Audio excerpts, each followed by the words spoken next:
Hello and welcome to another Cars.co.za news episode. I'm David Taylor. This week's episode, pricing for the brand new Audi Q3. It's just arrived in SA.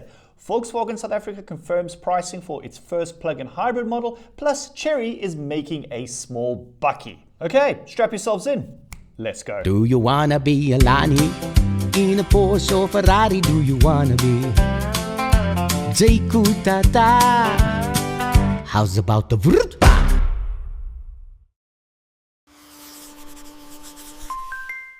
First up, we have this. This is the brand new Audi Q3. It has just gone on sale in South Africa. Here's all you need to know. But first, before I get into all of the specs, let me just commend Audi South Africa for offering a fantastic, diversified portfolio. And what exactly do I mean by that? Well, 4 trim levels, 2 body styles, like you get your standard SUV, you get your Sportback, and there's 2 engines. And if you look carefully, I think the Audi design language, this is the latest iteration. It's a little bit quirky, and it's got things like the illuminated badges, which are not my favorite, but there's no denying this is a fresh-looking modern SUV.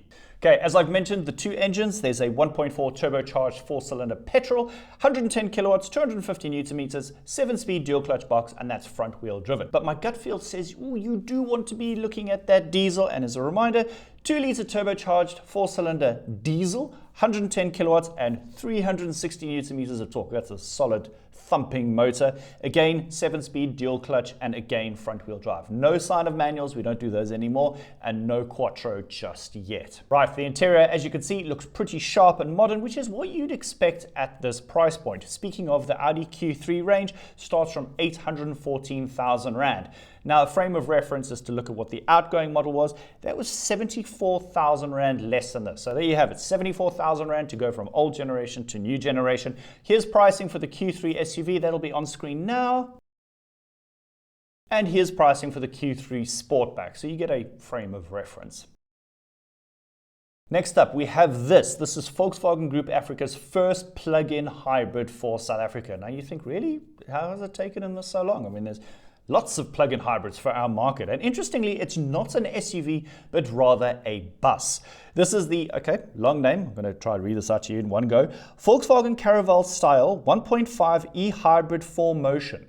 But also, name aside, how cool does this thing look with its 2-tone paint? Like the rest of the Volkswagen van range, which shares platform and powertrain with the Ford Transit, this is a Volkswagen product through and through. So things like your MQB Evo platform, that's here. This is a Volkswagen proper vehicle. But it's the powertrain that has me the most interested in. Let me show you why. Let me go through this powertrain because it's quite interesting. And let me tell you why.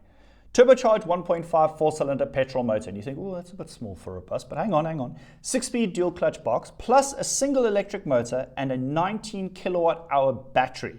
Volkswagen claims outputs of 180 kilowatts, 350 newton meters, and because it's 4Motion, it has all-wheel drive. It also has a pure EV range of around 95 kilometers. But at this point, I'm not sure if it's electric motor on one axle and petrol on the other, or they're working on both, but we're going to test this out when the vehicle eventually arrives at our offices. Pricing. So what do you get? Because this is a big number. Brace yourself.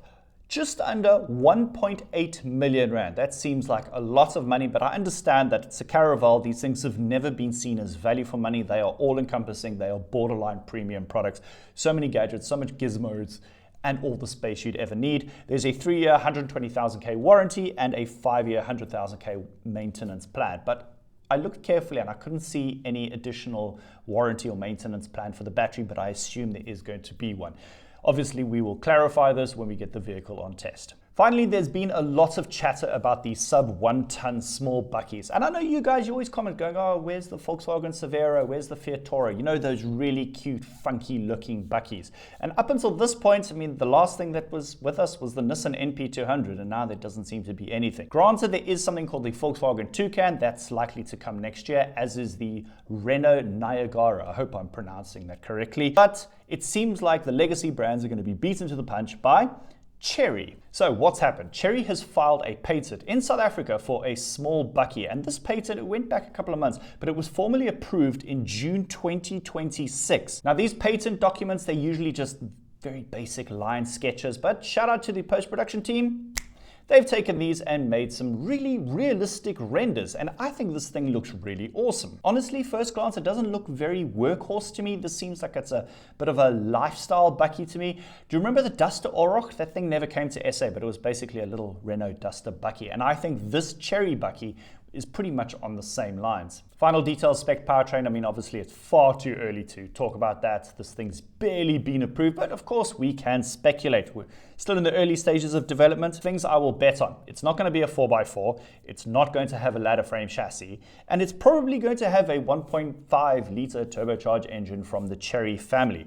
But this is where things get interesting, because remember guys, Chery purchased Nissan's old factory, and because it's on a monocoque unibody platform, which is pretty much the same as the Chery Group's SUVs, what's the bet that this little Chery Bakkie will be assembled right here in South Africa near Pretoria from 2027 onwards? Now, I'm not a betting man, but I've got a really good feeling about this, and if you agree with me, let me know in the comments below. And on that potentially very cool note, I'm going to end off this week's news episode. Guys, thank you so much for watching. All the vehicles I've talked about will be linked in the description below, so you can read all the extra info you need. And if you're wanting a new vehicle, or used vehicle for that matter, Cars.co.za's got over 75,000 vehicles to choose from. We've got it all. Bakkies, hatchbacks, hot hatches, SUVs, and so on. I'll see you next week. Okay, bye.